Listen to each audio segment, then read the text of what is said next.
St. Petersburg, Russia. Today we have a full day exploring the city. We're starting off at the St. Petersburg Mosque, which is famous for their beautiful blue tiles. And to get there, we're taking the metro, which also is very famous here. St. Petersburg has some of the most beautiful metro stations in the world, and also one of the deepest metro systems in the world. So yeah, it's a full day exploring. I arrived yesterday to my hostel, roof hostel. It's very good, but I was a bit worried when I arrived. It's in this alleyway.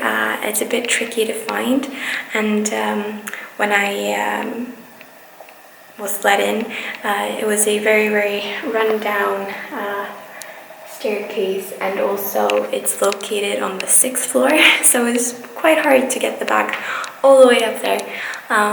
But yeah, even though the stairway isn't so nice, but the hostel is really clean and great, so I can recommend that. But yeah, it's time to explore St. Petersburg, so let's head out there.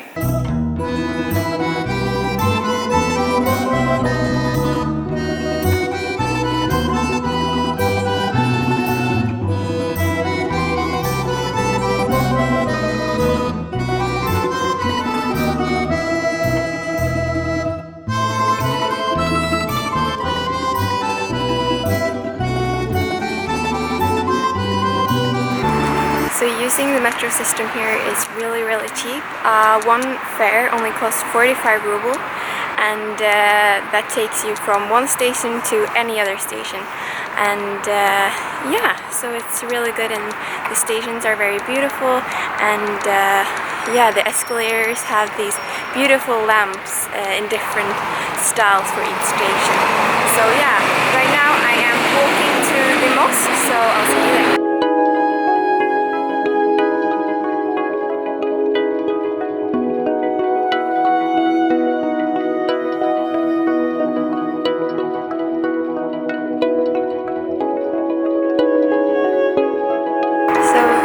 It was very beautiful, and now I've walked to the Peter and Paul fortress.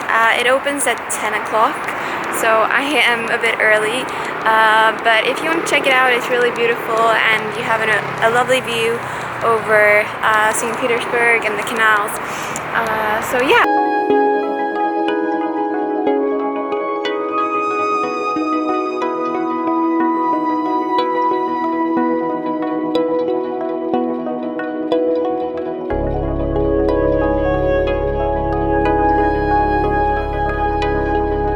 I have made it to the Church of Spilled Blood, which is one of the most famous sites here in St. Petersburg. It is a traditional Orthodox church, which is very beautiful, but unfortunately it's being restored at the moment, so you can see yeah, the tower is under construction, so we can't see it in its full glory, but yeah, it's still very beautiful and majestic, so let's check it out. And something that is very important to note here is that things open very late. I was out at 7 a.m. this morning, and yeah, it turns out that most places open at 10. And that's including like cafes, parks, museums, churches, everything. And then the Hermitage opens at 10:30, so that's good to know before you head out in the morning, that most things are closed before then. But yeah, it's a beautiful day here in St. Petersburg, and yeah, it's still summer here, so that's nice.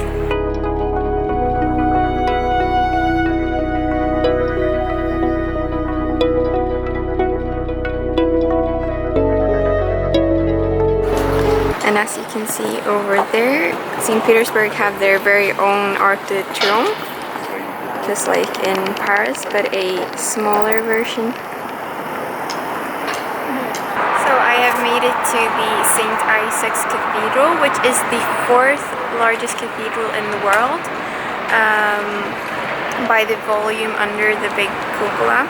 This saved it from destruction during World War II, since it is believed the Nazi troops used its lofty dome as a reference point for sighting, and perhaps for this reason important museum valuables that could not be evacuated in time were stored right there in the basements of St. Isaac's Cathedral.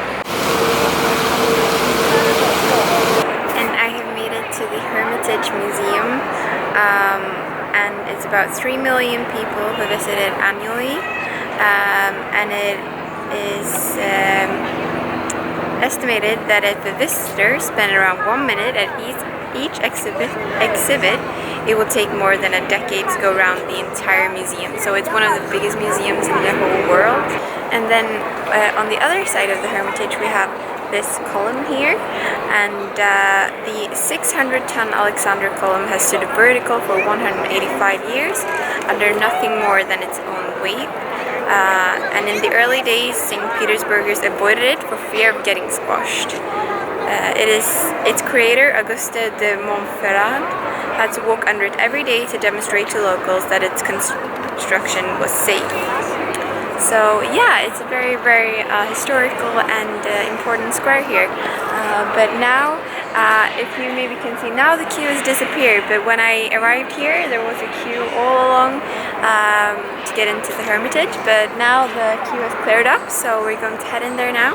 I know that it's free of charge for students, and then the prices range from 300 to 700 rubles, depending on how much you want to see.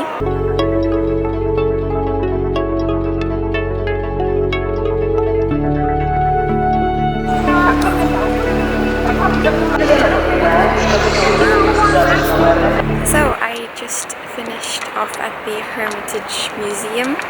I was a bit optimistic about the queue. Unfortunately, I had to wait about an hour to get in, and yeah, there were a lot of people there. But it was very, very grand and very beautiful. But definitely too many people. So yeah, I didn't film in there because it was just too much, but hopefully I can insert some pictures so you see how it looks inside. But yeah, right now I am heading to a restaurant called Botanica for some traditional Russian food. So let's head to lunch.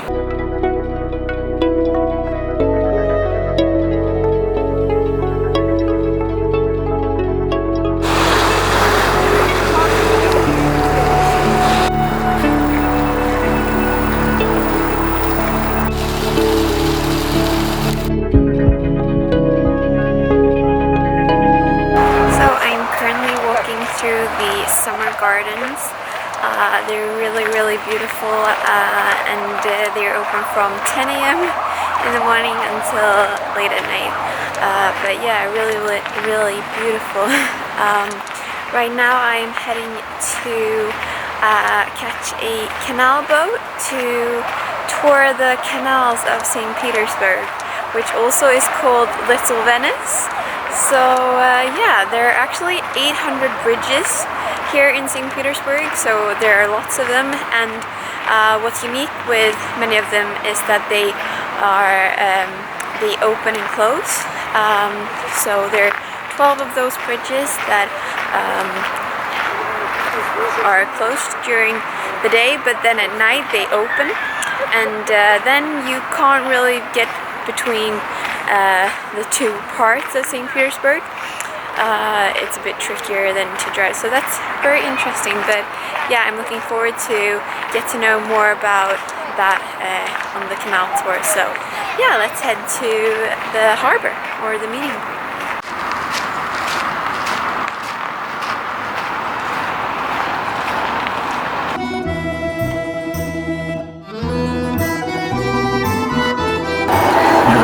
Также носит отпечаток этих линий и славится своей прекрасной. Проходила одна из границ города. Дом дворцов. Огромный сад.